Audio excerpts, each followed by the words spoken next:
Welcome back, everybody, to the Renaissance Humanism podcast. Today's episodes, I'm going to be talking about the Israel-Hamas war, terror tactics, and Osama bin Laden, who was the leader, a man responsible for the 9/11 attacks on the United States and the World Trade Center and the destruction of America's Twin Towers.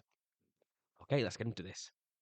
People listening to this who remember the 9/11 attacks on the World Trade Center and the destruction of the Twin Towers, especially American listeners to this, remember the effects of the terror attack and how it led to 20 years of war on Islamic fundamentalism.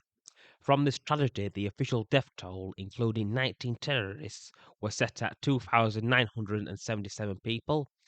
At the World Trade Center in New York, 2,753 people died, of whom 343 were firefighters. The death toll at the Pentagon near Washington, D.C. was 184, and 40 individuals died outside of Shanksville and Pennsylvania. Uh, the event, alongside the Gaza Strip and the Hamas terror tactics on the state of Israel, may bring back bad memories to many Americans, or people still remember this.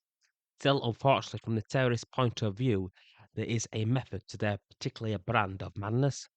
Osama bin Laden, who planned the 9/11 attacks, was a former leader of Al Qaeda, attacked the United States to get them and their allies to invade the Middle East and destroy America's reputation within the region and globally. Al Qaeda hoped that the United States invasion of Afghanistan in 2001 in Iraq and Iraq in 2003 would serve as a way to weaken the US. This strategy did not work, but from their point of view, it makes sense, as it meant bringing the battlefield to their place of choosing. They are practical and political and ideological advantages for terrorist organizations to fight wars within their own Muslim nations within the Middle East to gather more support against foreign invaders and non believers from their warped viewpoint of the world. Hamas is doing the same thing with Israel by attacking them, forcing them to invade in a never-ending conflict along the Gaza Strip.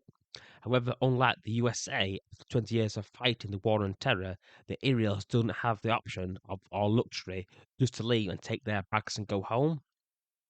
I hope you found today's episode interesting. Please don't forget to subscribe and peace out.